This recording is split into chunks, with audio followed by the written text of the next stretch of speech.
Assalamualaikum warahmatullahi wabarakatuh. Selamat malam semuanya. Di sini kita dari kelompok 4 dengan judul Pemanfaatan Food Waste dan Biomasa Lokal sebagai Briket Bioenergi Ramah Lingkungan.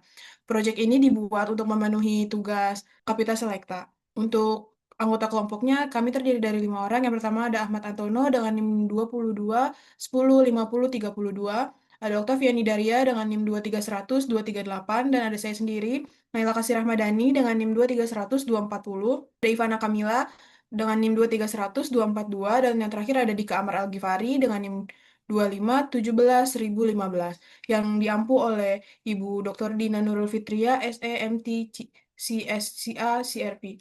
Untuk latar belakangnya, limbah agroindustri seperti ampas tahu, ampas kelapa, dan bekatul di Indonesia masih sangat banyak terbuang dan menimbulkan pencemaran lingkungan. Permintaan energi rumah tangga dan industri kecil meningkat. Sedangkan bahan bakar fosil terbatas dan sangat mahal. Briket biomasa dari limbah pangan ini memiliki emisi yang lebih rendah dan bahan bakunya yang masih melimpah. Terdapat potensi tinggi dari limbah tersebut. Namun, efisiensi dan mutu produk masih perlu ditingkatkan lagi, sehingga diperlukan inovasi formulasi, bahan, dan proses produksi untuk menghasilkan briket yang berkualitas tinggi, ekonomis, dan ramah lingkungan. Untuk tujuan dari proyek kita itu yang pertama ada pengembangan teknologi pengelolaan limbah ampas tahu, ampas kelapa, dan bekatul sebagai bahan baku briket bioenergi dengan kualitas yang tinggi, serta menemukan informasi campuran antara biomasa dan metode proses yang paling efektif untuk menghasilkan briket dengan karakteristik fisik dan mekanik dan nilai kalornya yang optimal. Selanjutnya ada mengevaluasi potensi briket bioenergi sebagai alternatif pengganti bahan baku fosil atau konvensional dalam berbagai sektor penggunaan, serta menganalisis dampak lingkungan dan sosial dari pemanfaatan limbah biomasa, serta mengidentifikasi tantangan dalam pelaksanaan pemanfaatan limbah tersebut secara luas di masyarakat dan di industri. Dan selanjutnya mengenai stakeholder map project. Di sini ada gambar mengenai stakeholder map dari project Briket Bioenergi dari food waste dan biomasa lokal. Nah, di sini kebagi dari jadi 4 bagian, di mana terletak di 4 kuadran yang berbeda. Di kuadran kiri atas itu ada bagian akademisi dan industri, lalu di kuadran kiri bawahnya ada media. Untuk di kuadran kanan atas itu ada bagian investor, dan yang di kanan bawahnya itu ada masyarakat dan komunitas. Nah, jadi stakeholder map ini itu menggambarkan pihak-pihak yang terlibat dalam proyek Briket Bioenergi beserta tingkat kepentingan dan pengaruhnya. Pemetaan ini juga membantu menentukan strategi komunikasi dan kolaborasi yang tepat agar proyek dapat berjalan efektif dan berkelanjutan. Nah, untuk dari peran manage closely itu artinya perannya itu dilibatkan aktif dalam riset dan uji coba. Untuk yang keep satisfied itu artinya berperan dalam menjaga komunikasi dan dukungan kebijakan. Untuk yang keep informed itu berperan sebagai edukasi dan sosialisasi hasil proyek. Dan yang terakhir itu ada monitor, yaitu dengan memantau dan mengupdate perkembangan dari proyek itu sendiri. Nah, selanjutnya itu ada kanvas inovasi. Di sini terdapat beberapa hal yang akan dibahas, yaitu yang pertama ada masalah inti. Nah, masalah intinya itu banyaknya limbah pangan dan biomasa lokal yang belum termanfaatkan secara optimal. Nah, untuk solusi dari masalah tersebut adalah dengan pengolahan limbah menjadi briket bioenergi padat, efisien, dan ramah lingkungan. Untuk target dari penerima manfaat tersebut ada rumah tangga, UMKM, dan komunitas pedesaan.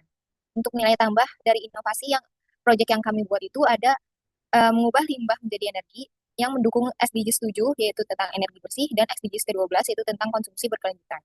Untuk teknologi yang digunakan itu ada pengeringan, pencacahan, karbonisasi, pencampuran perekat alami seperti tapioka atau molase dan pengepresan.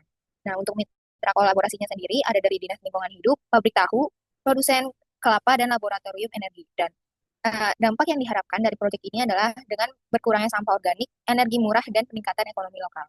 Nah, untuk prototipe dari proyek kami sendiri itu, di sini terdapat gambar alur prosesnya. Yang pertama itu dari limbah akan dilakukan proses pengeringan, lalu dilanjutkan juga dengan proses karbonisasi dan pencampuran. Nah, setelah pencampuran itu akan dilakukan pencetakan sampai ke proses pengeringan akhir dan menjadi briket jadi. Untuk ciri dari prototipe yang kami buat ini, yang pertama itu dari segi warna, yaitu hitam pekat yang merupakan hasil karbonisasi sempurna. Lalu dari segi bentuknya itu berbentuk silinder kecil yang berukuran kurang lebih 3 cm. Nah, untuk kelebihannya sendiri itu rada padat, tidak mudah hancur, nyala stabil, dan emisinya rendah. Untuk tujuan dari pembuatan prototipe ini adalah yang pertama itu untuk menguji kelayakan teknis dan fungsionalitas ide inovasi yang kami buat, dan yang terakhir itu untuk mengetahui efisiensi bahan, waktu nyala, dan nilai kalor dari briket yang kami buat. Berikut adalah contoh dari prototipe kita yang akan kita buat. Next. Berikut adalah hasil uji coba dari literatur yang kita udah cari. Dari ketiga referensi utama yang digunakan ada sebagai berikut. Dari Indra Wijaya et al. Dalam jurnal pembuatan dan karakterisasi briket ampas tahu, meneliti pengaruh perekat tapioka terhadap putu briket berbahan ampas tahu. Haki dan Atskia dalam jurnal kajian pemanfaatan limbah ampas tahu dan sekam padi untuk pembuatan briket meneliti kombinasi bahan limbah tahu dan sekam padi untuk meningkatkan nilai kalor. Saparin dan Wijayanti dalam jurnal pemanfaatan limbah organik untuk pembuatan briket sebagai energi alternatif membandingkan performa briket berbahan ampas tahu, kelapa, dan kulit singkong. Next. Berikut ada hasil uji cobanya dari Indra Wijaya et al. Parameternya ada kadar air, kadar abu, dan nilai kalor. Hasil dari kadar air adalah 8,0% bisa di keterangan memenuhi SNI, untuk kadar abunya di 7,5% itu memenuhi SNI juga, untuk nilai kalornya ada 5,612 kcal per kilogram, itu sangat baik dan lamanya 92 menit, dihitung bisa stabil. Hasil uji coba dari Baihaqi dan Azkia, ampas tahu plus sekam, kadar air 6,9%. Itu bisa dikatakan baik, untuk kadar abu 5,8% itu baik, dan nilai kalor 5,970 itu bisa memenuhi dari SNI, untuk lama nyala 101 menit. Itu sangat baik banget untuk briket. Lalu dari percobaan yang terakhir atau penelitian terakhir itu dari Saparin dan Wijianti tahun 2018, di mana mereka meneliti ampas tahu, ampas kelapa, dan kulit singkong. Di mana hasil kadar airnya itu adalah 7,2%, standar SNI-nya sendiri itu kurang dari 8%, yang berarti memenuhi.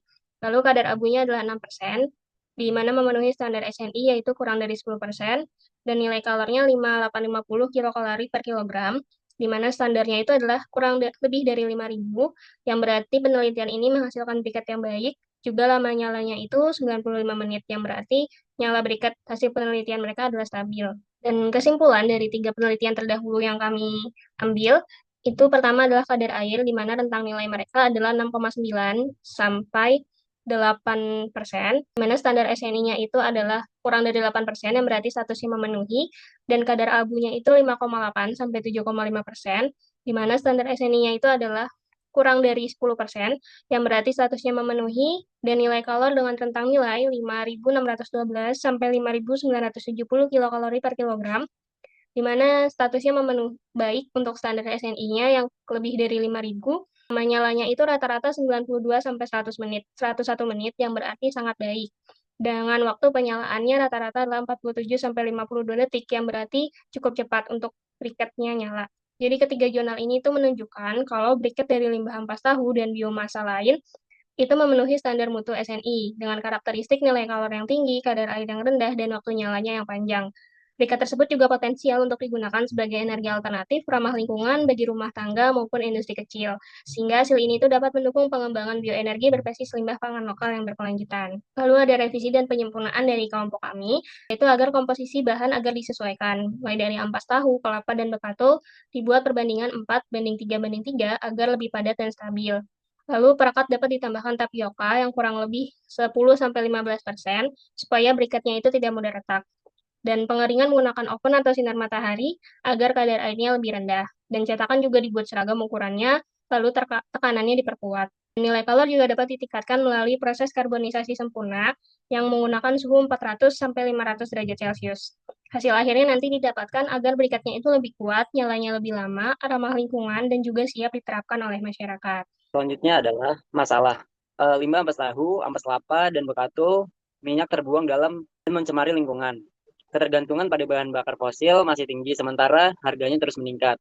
Untuk solusinya adalah mengolah limbah pangan dan biomasa lokal menjadi briket bioenergi ramah lingkungan, dan menggunakan teknologi sederhana dalam bahan perekat alami seperti tepung tapioka.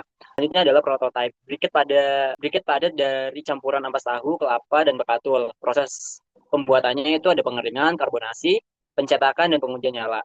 Untuk hasilnya, briket lebih kuat, nilai kalor tinggi, dan emisi rendah.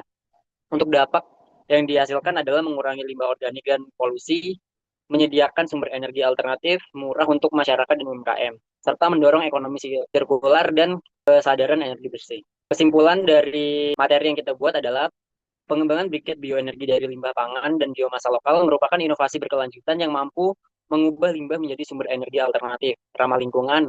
Proyek ini tidak hanya menghasilkan briket dengan nilai kalor tinggi dan rendah emisi, tetapi juga memberikan manfaat akademik, sosial, dan ekonomi. Melalui penerapan konsep sirkular ekonomi, inisiatif ini berkontribusi pada ketahanan energi nasional dan mendukung pencapaian energi bersih berkelanjutan sesuai dengan Sustainable Development Goals poin ke-7 dan 12.